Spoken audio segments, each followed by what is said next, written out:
Today we're going to spray some weeds. This is the old girl that we made.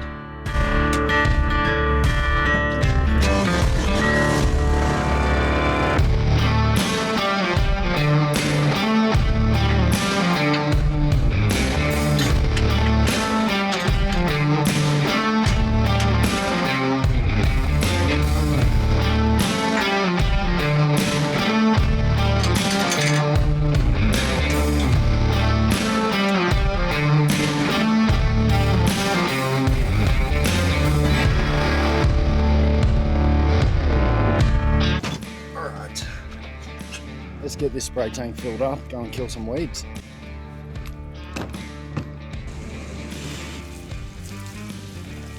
Clean your filters out, kids.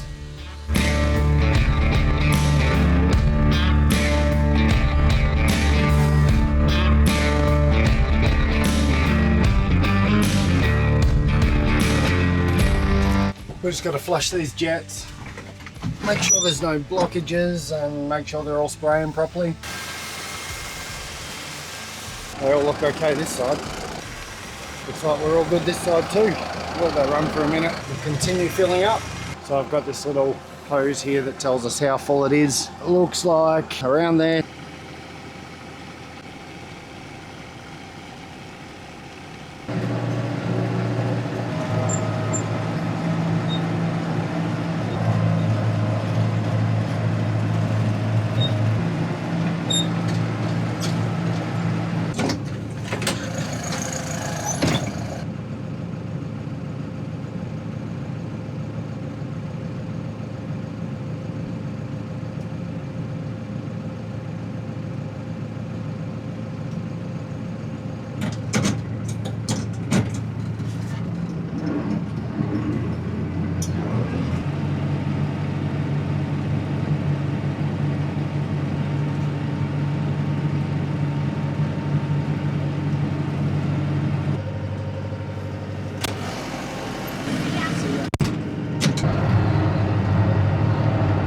See my little fluffy microphone up here. I've just got it magnet clamped to my hat because as I was going over the footage that I took from yesterday in the tractor, you could barely hear a thing. I was saying. So let's try this approach. It might look ridiculous as all hell, but if this doesn't work though, I'm not sure what will, short of zip tying it to my lip or something like that.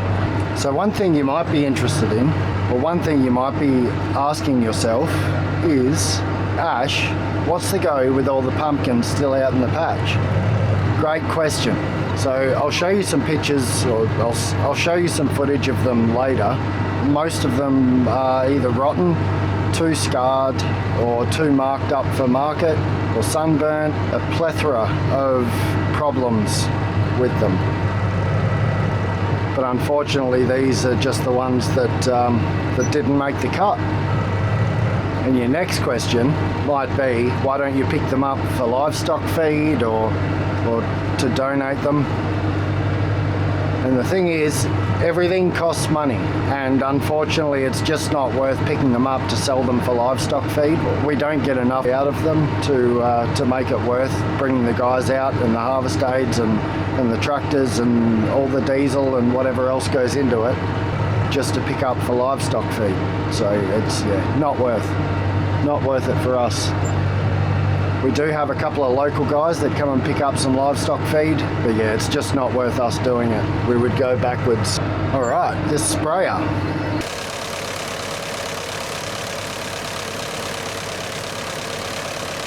So this is actually a bit of a Frankenstein sprayer, this one.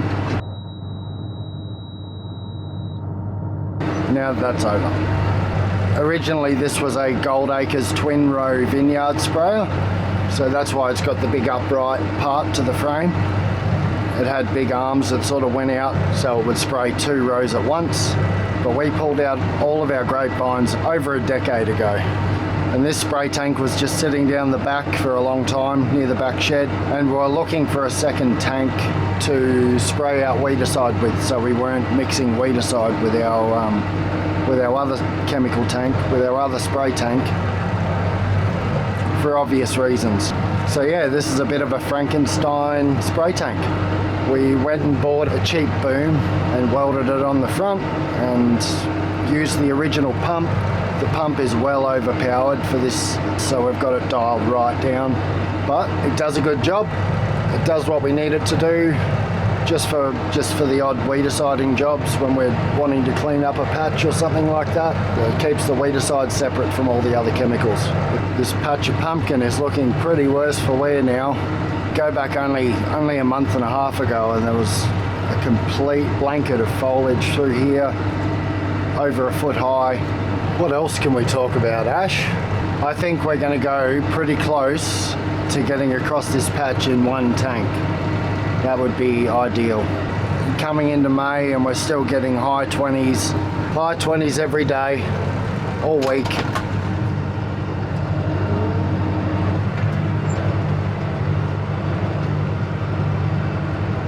The mornings are getting colder though, which is expected, but no frosts yet. We haven't had a frost yet.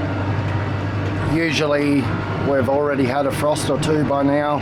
Mid-April they usually start coming in, which would have killed off a lot of the pumpkin vines and a lot of the weeds, but that hasn't happened yet this year, hence why I'm out here.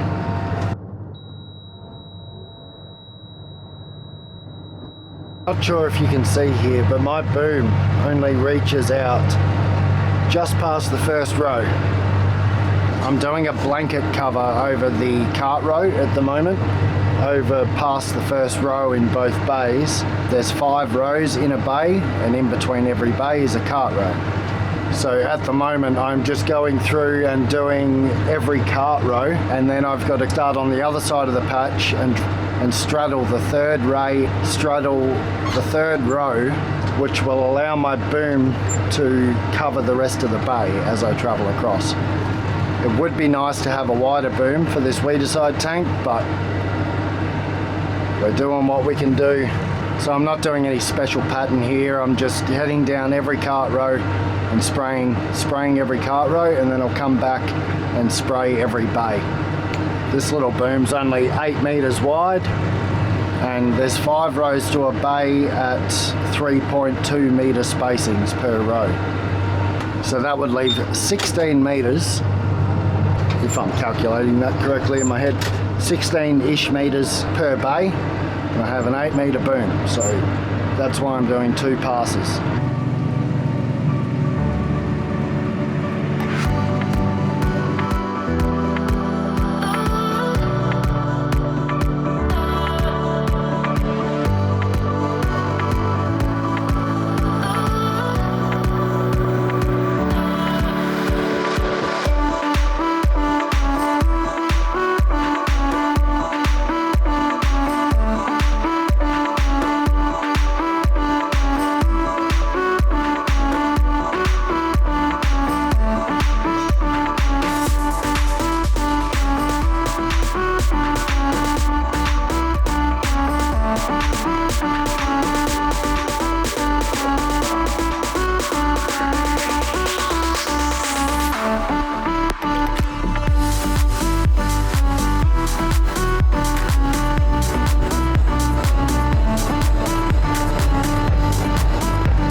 We didn't make it.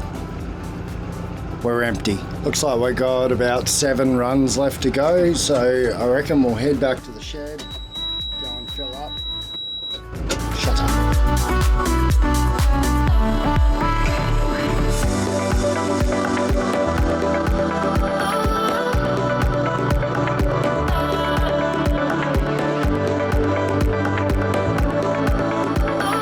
I'm not sure if you can see, but I think we're done spraying for the day. Come up a little bit windy, it's gusting to 30 odd km/h winds now. I just thought I'd show you this tree. My kids call it the dumb dog tree because it's got no bark. Speaking of dumb dogs, Murph or Schmurf, yeah, hello. He's a big boy for a short-haired pointer. He's our dog.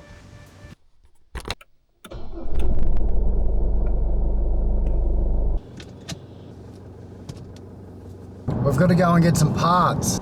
We decided we were going to pull the pin on our late watermelons. All of the ripe ones and overripe ones all looked exactly the same on the outside, so we can't really make the right call with what's ripe and what's not. But we don't want to risk sending overripe or underripe fruit into the market. Hello, Slim. Hello, Henry. This is what we need here. We'll go and try and swap it over, see how we go. Henry the Dalmatian.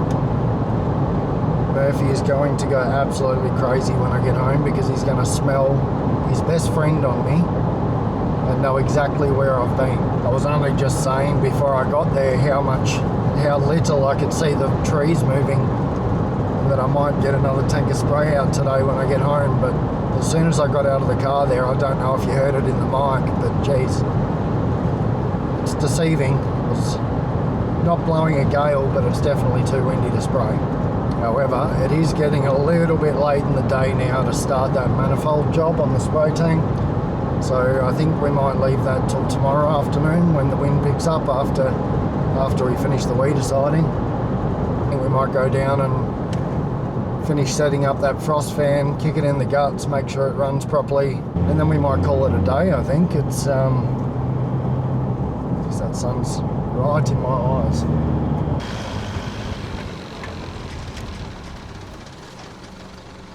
Let's try and sort this frost fan out. Well, it's all set up properly. We just need to make sure that the motor up there is going to start, and then we need to set the lugs on that turntable so it oscillates only 180 degrees. So we only need it spraying this direction. Look at that sunset. Actually, don't need sunglasses anymore. Actually, I'll just pull this whole thing up so we can see what's going on under there. It's got a new battery in it. Start it up. So this is a tow and blow frost fan. So you can see it's an automatic start. We've got it on oscillate mode. Its start temp is 3 degrees. The current temp is 25.8, which is not correct. I might actually come down and test it in the morning when it's cold and set whatever the current temp is at that time and make sure it actually kicks on when it's supposed to. So I've got it set to start at 3 degrees on the way down, and then it won't stop until it gets back up to 5 degrees.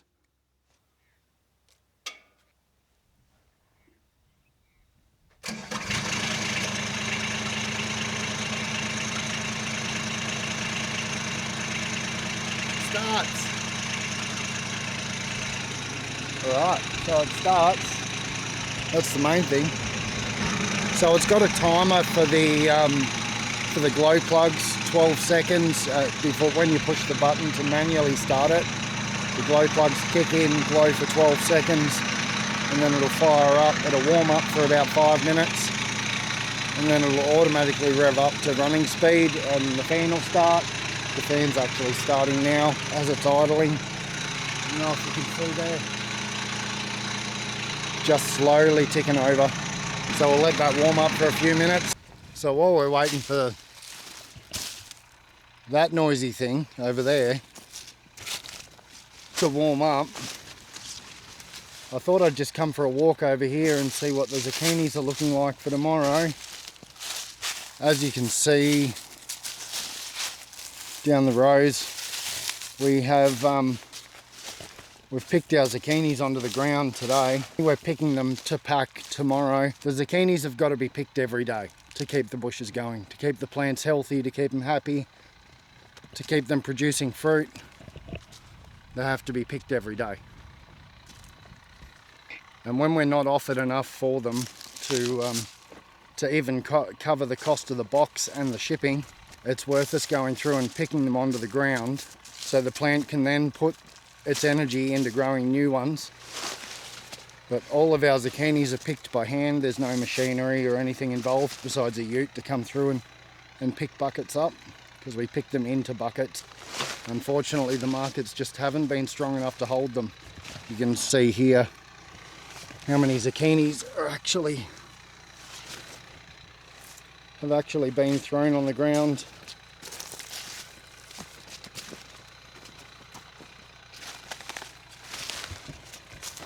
Now today isn't the first day we've picked them onto the ground. There's some older zucchinis still on the ground.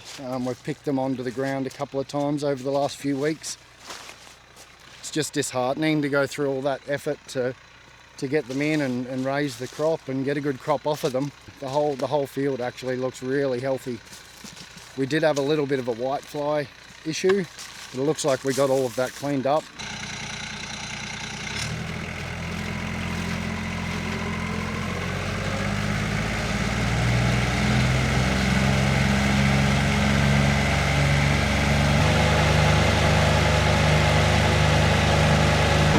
I'm not sure if you can hear me with this fan blaring, but I just wanted to show you these lugs.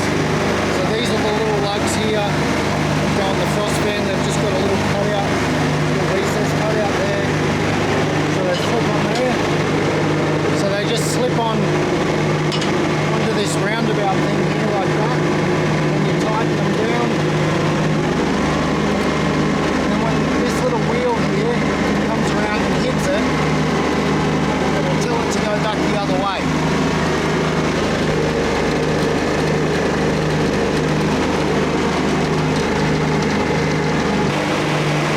Yep, perfect. Looks like it's stopping right down the road, and now it's oscillating back the other way.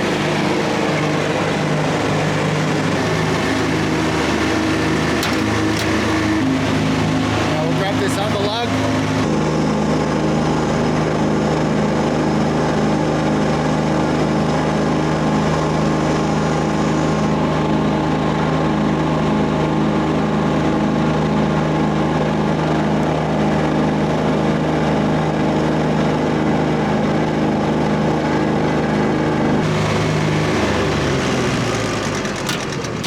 Works a treat, I reckon.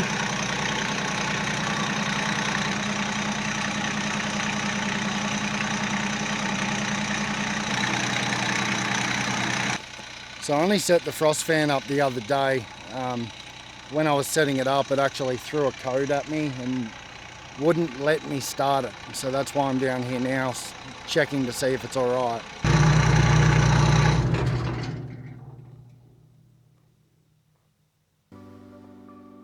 Alright guys, that's about all I've got for you today. Hope you enjoyed the video, and if you've got any questions or anything you want to see, put them down in the comments and we'll see what we can do. Hope you have a good rest of your day, and we'll catch you next time.